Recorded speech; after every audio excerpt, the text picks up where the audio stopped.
अस्सलामुअलैकुम। जनाब Babubhai सोपारीवाला girls primary school, ધોરણ 8, વિષય ગુજરાતી।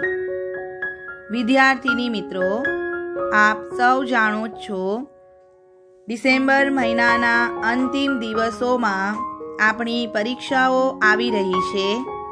એકમ કસોટી ડિસેમ્બર 2020।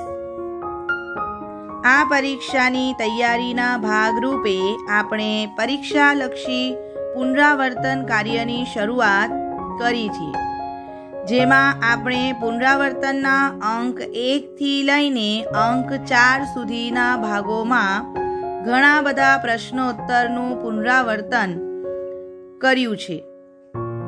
હવે આપણે આજના અંકમાં આગળ વધતા પહેલા એકવાર આપ સૌનું ધ્યાન દોરીએ।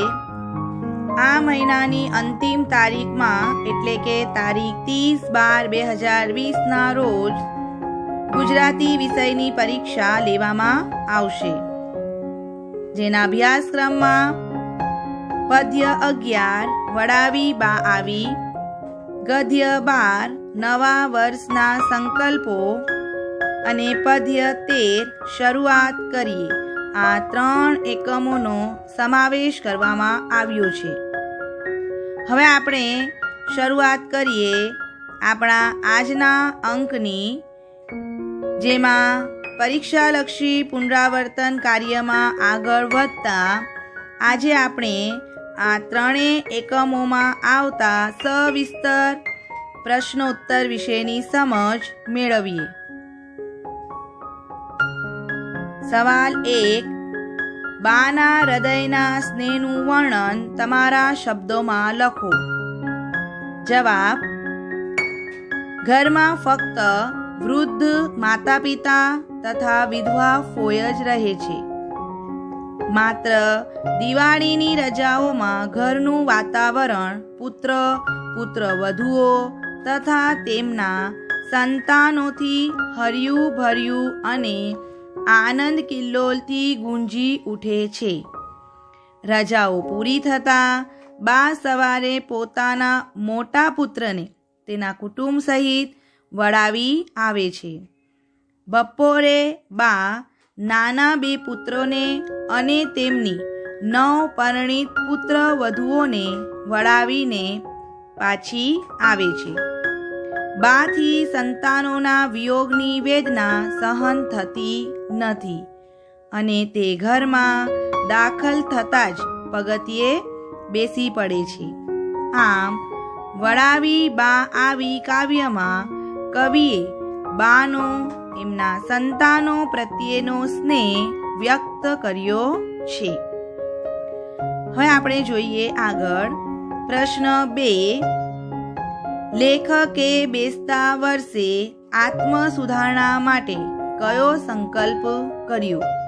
તેમાં એમને કઈ કઈ મુશ્કેલીઓ નડી? તો જવાબ જોઈએ। લેખકને કોઈએ એક બેસતા વર્ષે આત્મ સુધારણા માટે કોઈ ઉચ્ચ સંકલ્પ કરવાની સલાહ આપી। એ પ્રમાણે લેખકે બેસતા વર્ષે રોજ સવારના 5 વાગ્યે ઉઠી જવાનો સંકલ્પ કર્યો। તેઓ બેસતા વર્ષે 5 વાગે ઉઠી ગયા, પણ તે દિવસે ખૂબ થાક લાગવાથી બીજે દિવસે તેઓ છેક 7:30 વાગ્યે ઉઠ્યા। આવું લગભગ લાભ પાંચમ સુધી ચાલ્યું। છઠને દિવસે 5 વાગ્યે ઉઠવું જ છે એની ચિંતામાં તેમને આગલી રાતે 1:30 વાગ્યા સુધી ઊંઘ જ ન આવી। આથી છઠની સવારે 8 વાગ્યે ઉઠાયું। 7મે દિવસે એલાર્મ ગોઠવીને તેઓ સૂતા, પરંતુ ઘડિયાળનો કાંટો ખોટો ગોઠવ્યો હતો એટલે મોડું ઉઠાયું। પછીને દિવસે ધ્યાન રાખીને એલાર્મ ગોઠવ્યું, પણ ઘડિયાળ બગડી જવાથી એલાર્મ વાગ્યું જ નહીં। ઘડિયાળનું સમારકામ કાર્તિકી પૂર્ણિમા સુધી ચાલ્યું। પછી વધ પડવાની રાતે ફરી એલાર્મ ગોઠવ્યું, પણ ચાવી આપવાનું જ ભૂલાઈ ગયું, એટલે ઘડિયાળ રાતના 2:30 વાગ્યે જ બંધ પડી ગઈ. આમ લેખકને વહેલા ઉઠવાનો સંકલ્પ પાળવામાં અનેક મુશ્કેલીઓ નડી. આગળ સવાલ 3. શરૂઆત કરીએ ગઝલમાં કવિ કઈ વાતની શરૂઆત કરવાનું કહે છે? જવાબ: શરૂઆત કરીએ ગઝલમાં કવિ નીચે જણાવેલી વાતની શરૂઆત કરવાનું કહે છે. 1. જીવનમાં આવનારી સૌ ખુશીની વાતથી એક નવી શરૂઆત કરીએ. નંબર 2. દુઃખોથી હારી જવાને બદલે દુઃખોનો હિંમતથી સામનો કરવાની શરૂઆત કરીએ. નંબર 3. બાહ્ય સૌંદર્યની જેમ આંતરિક સૌંદર્યને ખીલવવાની શરૂઆત કરીએ. આગળ જે પરિસ્થિતિમાં હોઈએ તેમાં આપણા ગુણોથી ઘર, નગર અને સમગ્ર વિશ્વને સુંદર બનાવવાની શરૂઆત કરીએ. જીવનમાં જે કાંઈ મળ્યું છે તેને સવાયું કરીને, એની સોગાત આપીને આવનારી પેઢીને ઉજ્જવળ બનાવવાની શરૂઆત કરીએ. તો આ ગઝલમાં કવિએ નીચે જણાવેલી વાતની શરૂઆત કરવાનું કહ્યું છે. અહીં આપણે ત્રણેય એકમોમાં આવતા સવિસ્તર પ્રશ્નોત્તર વિશેની સમજ મેળવી. હવે આપણે જોઈએ વ્યાકરણ વિભાગ. આ વ્યાકરણ વિભાગમાં ગદ્ય 12 નવા વર્ષના સંકલ્પો એમાં આવતા આ વ્યાકરણ વિભાગ વિશેની સમજ મેળવીએ. પ્રશ્ન 1. નીચે આપેલા શબ્દોના સમાનાર્થી શબ્દો લખો. સંકલ્પ. સંકલ્પ એટલે પ્રતિજ્ઞા. ચાંદની. ચાંદની એટલે ચંદ્રિકા, જ્યોત્સના. ગાંડો. ગાંડો એટલે પાગલ. હવા. હવા એટલે પવન. સમીર. દિવાળી. દિવાળી એટલે દીપોત્સવ, દિવાળીનો તહેવાર. સલાહ એટલે બોધ, ઉપદેશ. જિંદગી એટલે જીવન. મબલખ એટલે પુષ્કળ. મુશ્કેલી એટલે મુસીબત, સંકટ. અને હરીફાઈ એટલે સ્પર્ધા. આગળ પ્રશ્ન 2. નીચે આપેલા શબ્દોના વિરુદ્ધાર્થી શબ્દો લખો. વહેલા. વહેલા શબ્દોનો વિરોધી શબ્દ છે મોડા. વ્યવસ્થિત, અવ્યવસ્થિત. ગાંડો, ડાહ્યો. નિરર્થક, સાર્થક. ધ્યાન, બેધ્યાન. રાત્રે, દિવસે. સ્વર્ગ, નરક. નિયમિત, અનિયમિત. મિત્ર, શત્રુ.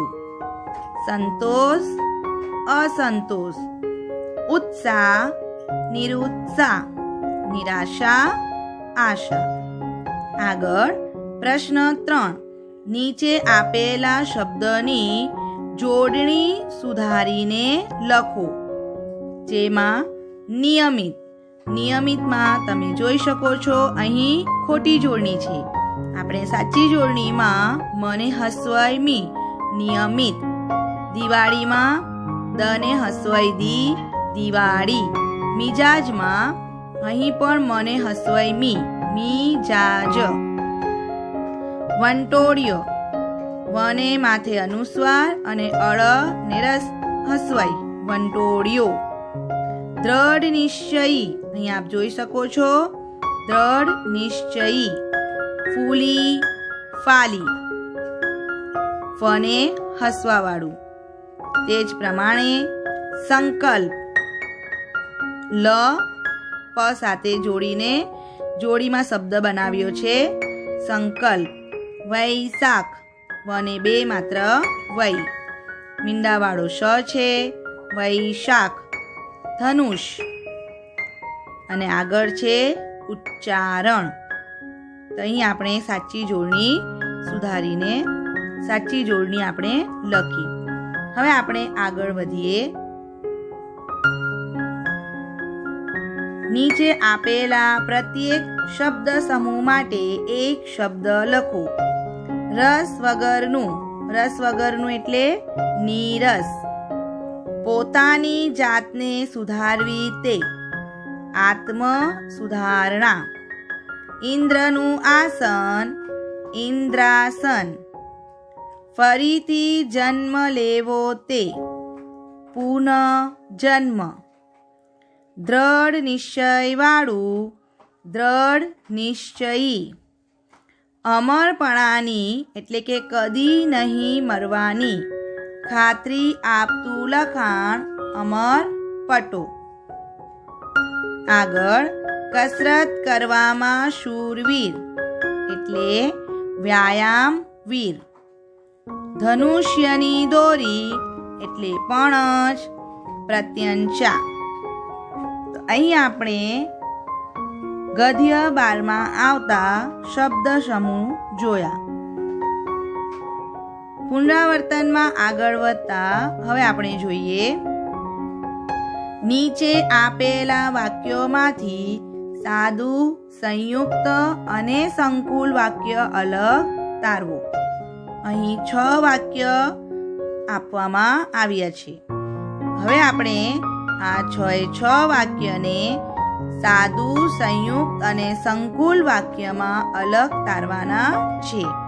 કયું વાક્ય સાદું વાક્ય છે, સંયુક્ત છે કે સંકુલ છે તે હવે આપણે જોઈએ. તો અહીં આપ જોઈ શકો છો. પહેલા તો ફરીથી ધ્યાન દોરીએ. સાદું વાક્ય. સાદું વાક્ય કોને કહેવાય કે જે વાક્યમાં ક્રિયાપદ, એક ક્રિયાપદ કે એક ઉદ્દેશ્ય વિધેયવાળી રચના હોય. એટલે કે છેલ્લું વાક્ય જે છે તે ક્રિયાપદ વગરનું હોય. સાદું વાક્ય જેના અંતે પૂર્ણ વિરામ સાદું વાક્ય કહેવાય. સાદું અને સરળ વાક્ય. તે જ પ્રમાણે સંયુક્ત વાક્ય કોને કહેવાય કે જે વાક્યની અંદર બે વાક્ય જોડાયેલા હોય છે અને એકબીજાથી સ્વતંત્ર રીતે ટકી શકે તેવા હોય છે. એટલે કે એક વાક્ય બીજા વાક્યનું ગૌણ વાક્ય ન હોય. આ બે વાક્ય જે છે તે બંને વાક્ય કે, તો, એટલે, પણ, અને, છતાં, ને આ બધા જે સંયોજકો છે એ સંયોજક સાથે જોડાયેલા હોય છે. એને સંયુક્ત વાક્ય કહેવાય. સંકુલ વાક્ય કોને કહેવાય કે જે વાક્ય જોડાયેલા જે વાક્ય હોય એ જોડાયેલા વાક્યમાં એક મુખ્ય વાક્ય હોય અને બીજું ગૌણ વાક્ય હોય. એને સંકુલ વાક્ય કહેવાય. કે જ્યાં, ત્યાં, જ્યારે, ત્યારે, જ્યાં સુધી, ત્યાં સુધી, જેવું, તેવું જેવા સંયોજકોથી જોડાયેલા હોય છે. એટલે કે મુખ્ય વાક્યને ગૌણ વાક્ય સાથે સંબંધ હોય છે. એ સંકુલ વાક્ય કહેવાય. તો હવે આપ સૌને ધ્યાનમાં આવ્યું હશે. સાદું વાક્ય, એક જ વાક્ય, સાદું વાક્ય. એક કરતાં વધારે બે વાક્ય હોય અને તેમને સંયુક્ત વાક્ય કહેવાય. જેને ને, છતાં, પણ જેવા સંયોજકોથી જોડાયેલા હોય અને બંને સ્વતંત્ર હોય. અને સંકુલમાં શું હોય છે?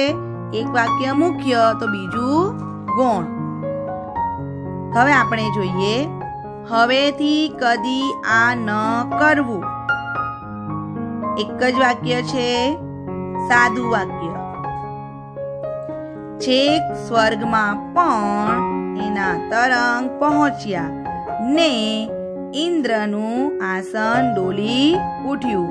તો અહીં આપ જોઈ શકો છો પણ, ને જેવા સંયોજકો ત્યાં વાક્ય જોડાયું છે. એટલે એને કહેવાય સંયુક્ત વાક્ય. આગળ, આમ તો એ વાત વાતમાં ચીડાય ને પાન ખરતા પીડાય એવા સ્વભાવના હતા. તો ને સંયુક્ત વાક્ય. આગળ શ્રીમતીએ એમને યાદ કરાવ્યું કે એમનો સંકલ્પ એમણે ત્યાં ને ત્યાં જ તોડ્યો હતો. ત્યારે જ માંડ માંડ એ શાંત પડ્યા. તો અહીં આપ જોઈ શકો છો કે અને સાથે તમે જુઓ ત્યારે, એટલે અહીં જ્યારે ત્યારે. જ્યારે શ્રીમતી એમને યાદ કરે, અહીં જ્યારે એ લોપ છે, આપણને દેખાતું નથી, એટલે એક વાક્ય મુખ્ય છે અને બીજું ગૌણ છે. એટલે શ્રીમતીએ યાદ અપાવ્યું ત્યારે એ શાંત પડ્યા, એટલે આ વાક્ય કહેવાશે સંકુલ વાક્ય. સ્વપ્ન તો જીવનના ધનુષ્યની પણછ જેવા છે ભાઈ. સાદું વાક્ય. જેમ શરદ પૂનમની ચાંદનીનું વાતાવરણ કવિઓને ગાંડા બનાવે છે, તેમ બેસતા વર્ષના દિવસોની હવા પણ સામાન્ય જનોના મનમાં કંઈક નવો ચમકારો લાવી દે છે. જેમ તેમ. એક વાક્ય મુખ્ય અને બીજું ગૌણ વાક્ય. ત્યારે આખું વાક્ય શું કહેવાય? સંકુલ વાક્ય. તો અહીં વિદ્યાર્થીની મિત્રો આપણે સાદું, સંયુક્ત અને સંકુલ વાક્ય વિશેની સમજ મેળવી. તો આજના તાસમાં આપણે આજે અહીં અટકીએ છીએ અને આવતા તાસમાં પુનરાવર્તન કાર્યમાં આગળ વધતા બીજા નવા પ્રશ્નોત્તર વિશેની સમજ મેળવીશું. આજનો તાસ અહીં પૂર્ણ થાય છે. Thank you.